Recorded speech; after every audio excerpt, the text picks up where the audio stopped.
pagi anak-anak. Hari ini kita akan belajar lagi, masih melanjutkan tentang sifat koligatif larutan. Kalau kemarin Bunda sudah kasihkan contoh-contoh soal untuk sifat koligatif larutan non-elektrolit. Untuk hari ini kita akan membahas sifat koligatif larutan untuk elektrolit. Nah, sebelum kita melanjutkan untuk ke perhitungannya, Bunda mau bertanya dulu nih, apa sih sebenarnya bedanya sifat koligatif larutan elektrolit dan non-elektrolit? Apa bedanya? Apa beda sifat koligatif larutan elektrolit dan non-elektrolit? Nah, seperti yang kalian tahu kan pernah percobaan untuk elektrolit itu pastinya bisa menghantar listrik. Kalau non-elektrolit tidak bisa menghantar listrik. Alasannya kenapa? Karena elektrolit itu bisa menghasilkan ion, Bu. Betul. Nah, karena jumlah partikel dari larutan elektrolit itu lebih banyak dibandingkan jumlah partikel dari larutan non-elektrolit. Diulangi ya, jadi jumlah partikel dari larutan elektrolit lebih besar dibandingkan larutan non-elektrolit. Nah, itu yang membuat nanti ada perubahan di sifat koligatifnya. Jadi kan kemarin kalian sudah belajar juga, Bunda juga udah jelaskan kalau semakin banyak partikel zat terlarutnya, maka nanti tekanan uapnya akan semakin bertambah kecil, titik didihnya bertambah besar, tekanan osmotiknya bertambah besar, dan titik bekunya akan bertambah kecil. Nah, kembalikan lagi nih ke macam-macam sifat koligatif. Sifat koligatif kan ada penurunan tekanan uap. Berarti kalau semakin banyak zat terlarut, tekanan uapnya semakin turun. Kenaikan titik didih, berarti semakin banyak zat terlarutnya, titik didihnya semakin tinggi. Penurunan titik beku, berarti semakin banyak zat terlarut, titik bekunya semakin turun. Kemudian yang terakhir tekanan osmotik, itu semakin besar partikel zat terlarutnya, maka tekanan osmotiknya juga semakin besar. Oke. Apa yang membedakan sifat koligatif elektrolit dengan non-elektrolit? Nah, bedanya adalah di sini. Ada yang namanya I atau nama lainnya adalah faktor Van Hoff.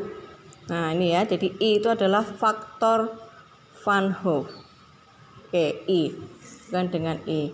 Nah, I-nya sendiri itu dirumuskannya dengan 1 plus N-1 alfa. Jadi I itu adalah 1 plus N-1 alfa, di mana N-nya itu adalah jumlah dari ionnya, sedangkan alfa itu adalah derajat ionisasi atau derajat disosiasi ya. Jadi N tadi adalah jumlah ion, alfa itu adalah derajat ionisasi atau derajat disosiasi. Jadi I itu besarnya adalah 1 plus N-1 alfa. Nah, ada catatannya.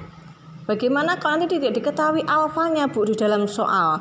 Kalau di dalam soal nanti tidak diketahui, ini Bunda kasih catatan ya. Jika dalam suatu soal tidak diketahui alfanya, maka harga I dapat langsung dilihat dari jumlah ionnya. Bunda ulangi ya, jika dalam satu soal tidak diketahui alfanya, maka harga I dilihat dari jumlah ionnya. Nah, jadi contohnya seperti ini. Sama seperti waktu kalian menentukan jumlah N itu kan sama dengan jumlah ion. Nah, nanti kalau tidak ada alfa, berarti harga I itu sama dengan N. Jelas ya? Misalkan ada larutan NaCl berarti kan ionnya ada Na dan Cl, berarti I-nya 2. Terus ada lagi MgCl2. Nah, di sini kan Mg-nya 1, Cl-nya 2. Berarti jumlah ionnya atau jumlah I-nya nanti sama dengan 3. Jelas ya, untuk ini dulu ya. Oke, Bunda ulangi. Jadi yang membedakan elektrolit dan non-elektrolit nanti di perumusannya adalah faktor Van Hoff atau I.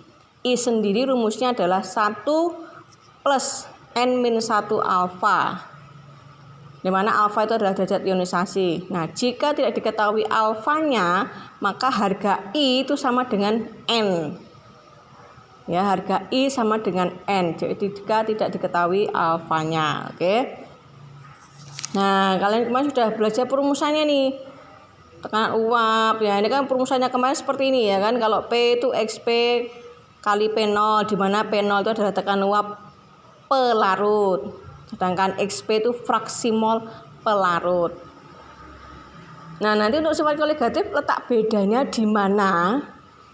Untuk tekanan uap, bedanya dengan yang sifat koligatif non elektrolit adalah di sini. Rumusnya ini sama. Yang nanti membedakan ada di harga X-nya atau di harga fraksi molnya. Kalau kemarin kan XP itu langsung ya, NP per NT kali plus NP, jadi ya NP per N total atau seperti itu ya.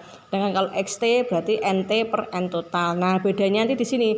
Kalau untuk yang elektrolit, untuk yang sifat koligatif elektrolit ya ini ya. Ini yang larutan elektrolit. Udah tambahkan di sini. Nah, untuk yang elektrolit ini bedanya di sini. Kita mencari fraksi mol pelarut ya berarti molnya pelarut dibagi mol terlarut dikali I. Nah, bedanya di sini.